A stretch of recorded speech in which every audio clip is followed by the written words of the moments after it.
Dete Michael, thank you so much for spending a few minutes with me. Congratulations on Not a Box. I was Thank watching you. a couple of episodes.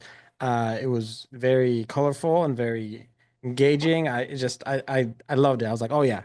I wish I had my little nephew with me because I wanted to test it because I think he would have loved it. Um, Dee, tell us a little bit about the series. Well, I'll jump in by saying it's based on the book by Antoniette Portis called Not a Box. And in the book, the bunny character pushes a box into the scene, and then the quote adult asks the question, "Why are you standing in a box?" And the bunny replies, "It's not a box, it's a."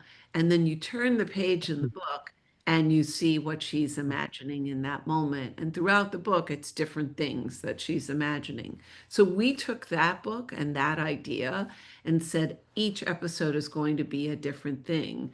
And to tell you, Manny, like that's kind of not done very frequently in children's television because that means every single episode is a different setting. We're never going to be reusing a set. We're going to be on a strange planet in one episode. We'll be in a toy store. We'll be underground in another one. We will be on a choo-choo train or in a castle.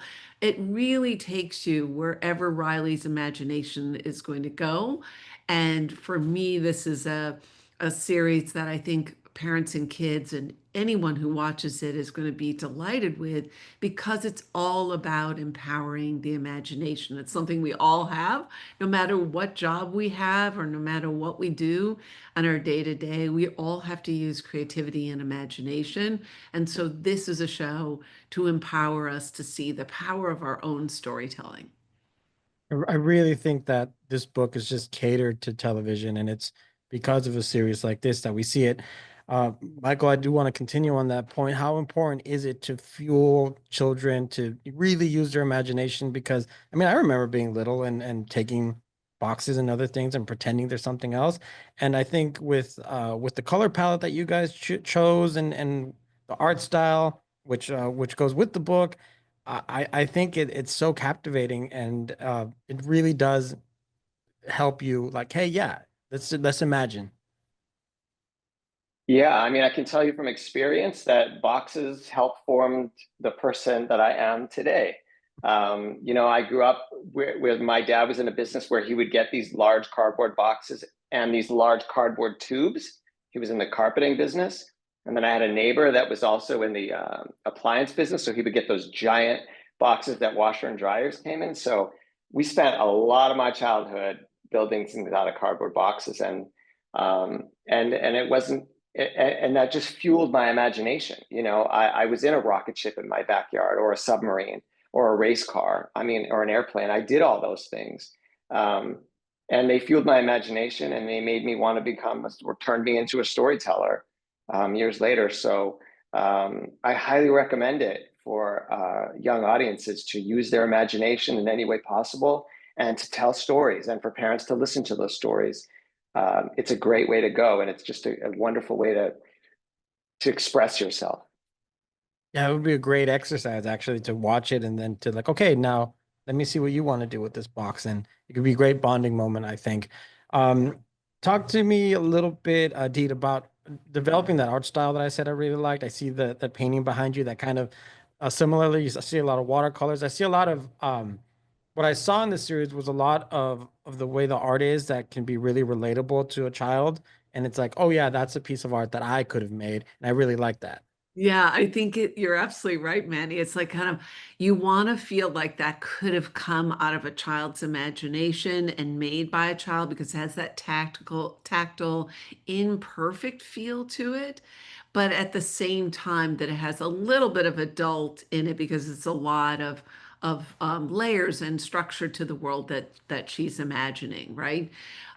For us, where we started was really the process was about getting three great scripts from Mike and his team that really helped us understand Riley the character, where how big was this world that she was imagining, who might be the friends that would be in it, what's the flow of the storytelling. And then we went out to studios around the world and with this brief and with these stories said, help us imagine imagine with us, what does this world look like? And so we got the gamut, things that you'd already seen before that are very traditional. And what jumped us out to us was this one that was absolutely not traditional, which was from Passion Pictures and Siri Melchior, who's the director and art director of the series. It felt like childlike and beautiful and gorgeous, but also incredibly imaginative, like nothing you'd ever seen before. And it felt like it really embodied the sort of textures that a child's imagination would have without being overly sophisticated. And Mike, I think you and I had the same reaction when we first saw her work. Yeah, it was just really important to me that because the show is supposed to feel like it comes from the mind of a child, that it all feels like it comes from the mind of a child. So the look of Siri's artwork looked hand drawn and beautifully unsophisticated, like a kid could really draw some of these things and color some of these things. And then that plays out to the music as well. I really wanted the music from the beginning to be all done with toys and sounds that kids recognize. So there's a lot of that in there. So it should just feel like I could do that too. I could make a show like that, or that's a world that I recognize, or I know those sounds, so. Yeah, like I was saying, the relatability to it to a child and based on the art, and I was going to ask about the music next. It really feels like that. Like the child can feel like he can do the next show. And I thought that was great. I thought that was lovely. Great. Michael, one thing I did want to ask you is I know you've worked on this, a lot of children's television. Uh, what has changed in the recent years, maybe that you've noticed, where that you guys have had to pivot a little bit in how you develop shows for preschoolers that maybe you didn't have to worry about before? Boy, that's a tough one. I mean, I guess what's changed is that I'm seeing a lot of the same. I've seen a lot of CG shows over the last 10 years that are kind of, to me, as an adult and as a writer, they kind of look the same.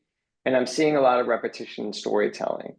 And so it was really important to me for this show that I wanted to make a change. I wanted to be the change that kids see and see something on TV that's completely different. So maybe it's the lack of not much change that inspired us to do things so differently with this show.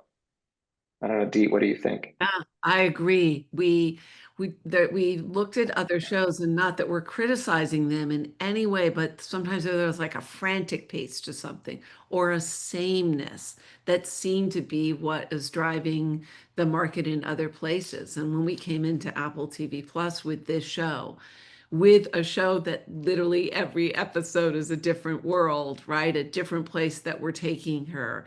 And with this style that had not been done before, this look, and they just fully embraced that. And they jumped on in the box with us and imagined with us. That felt like a huge, huge opportunity to do something that was unlike anything we'd ever seen.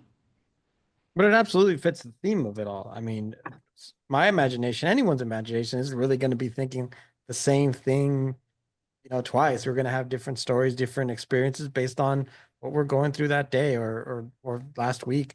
And I think I think you guys did a phenomenal job. Dee, Michael, thank you so much for spending a few minutes with me. I appreciate it. I think this is a wonderful show. I think it's going to do very well. Can't wait to show this with my little ones and my family. Unfortunately, I don't have a little one anymore. She's a 14-year-old high schooler now, which I'm not still 100% ready for, but here we are. It's all good. Thank you so much for your time. Thank you for the show and for your insight. I appreciate it. Thank you, Thank you. Manny. Really Take care. appreciate your time.